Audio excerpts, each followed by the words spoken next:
So I've done it again. I've got some flack coming in from one of my videos from Andy, the caravan industry expert. A lot of it I agree with. A lot of the things he was saying about Eldis and products in general are totally spot on. A lot of it's kind of saying the same things I was saying, so I can't disagree.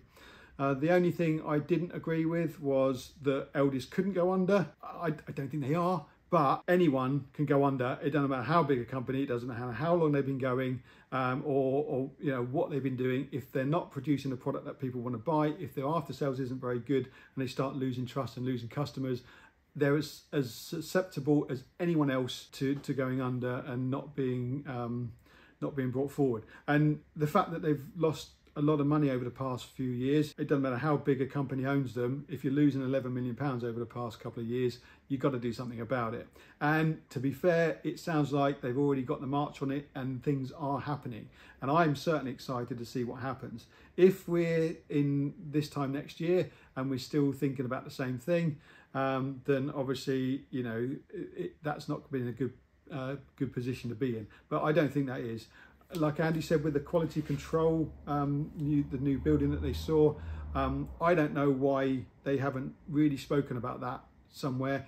They might have done, I might not be in the loop, like I said in the last video. If you knew about it, if you knew what's going on at the factory, it'd be interesting to hear your views on that. There might be more comments like the last one that I got out there that I just haven't received yet. So it'd be good to know that. The other thing I didn't agree with is that social media can be the demise of a manufacturer. That's the fact that we're talking about it isn't the actual issue. The fact that we're talking about it means that there's a problem in there in the first place. I don't think I have said anything that isn't true or isn't a feeling out there that people have. Like I said before, I have spoken to the dealers. I was physically put off by having an Eldis brand franchise a couple of years ago when I was seriously looking at it. I've had other dealers tell me that they will not take on Eldis products because, like I said, we have to put our name to it and it's just not worth the risk. I've had lots of customers on the comments in the previous couple of videos say how bad the product was. And yes, we get it all with everyone. It's just felt a little bit kind of more with the Eldis product. I literally had a comment come through a second ago when I was setting up saying that a customer was thinking about buying an Eldis, but they'd heard and spoken to current owners and were put off by buying an Eldis because of the customer relations with the manufacturer, and also the product itself wasn't very good. That was coming from owners of that manufacturer. That's the problem. So they went and bought a Coachman. This is the slippery slope I've been talking about. Me talking about it on YouTube, you know, it is bringing it to the forefront, but I don't think it is saying anything that's not happening out there on the marketplace already. So I think, you know, and also, like I said, I think it was a balanced view of what was going on. And I also give my thoughts about what they could do about it, whether how relevant they are is irrelevant. But like I said, it sounds like they're doing it already. So, you know, that's great, absolutely fantastic. Only time will tell what is going to happen, and hopefully the things that they are doing is going to be, you know, in the fashion and a way that they can get that trust back up again and get people buying Eldis. The other thing is, I don't want to have an Alanis Morissette moment here, but isn't it ironic that that Andy was doing a video on me doing a video talking about an Eldis rumour entitled Eldis shutting. I know it said not after it, but it's still adding fuel to the fire that I'm getting criticised for starting in the first place. Although I didn't start it, I said the fact that there's been issues with the product and with quality control and everything up until now, that's the thing that started it. It's nothing to do with me. But I thought that was a bit ironic. And I think I'm right there. If I'm not, let me know.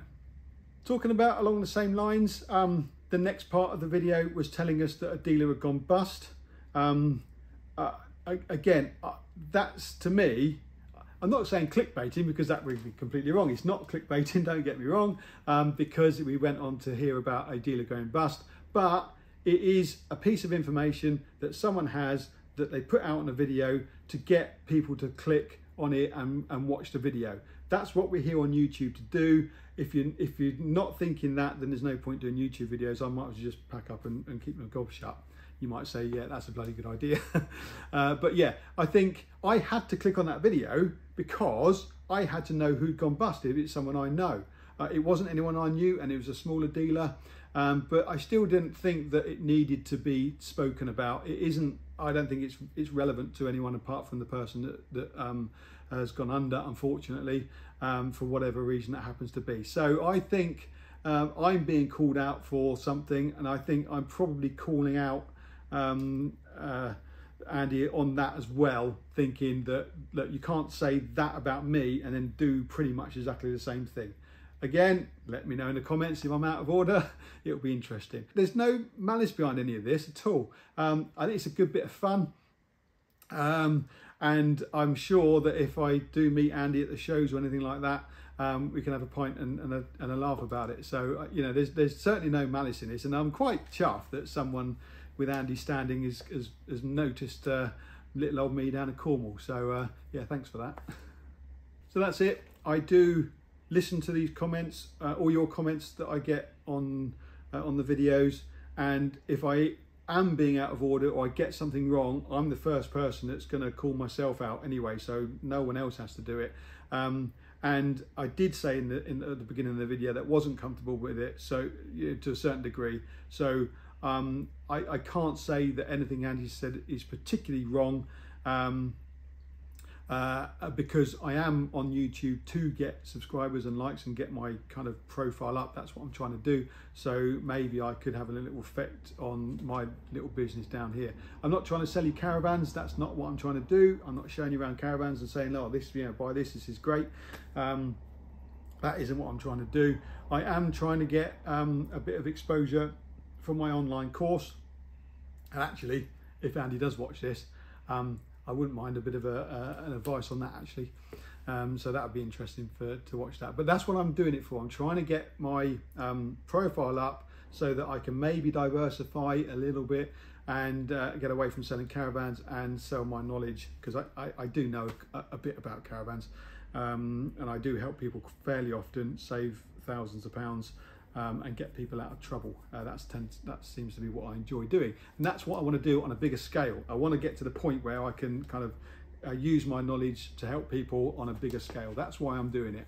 And I do apologise if it does feel like I'm trading on the woe of others, but the last video was a good news video, spreading a good rumour.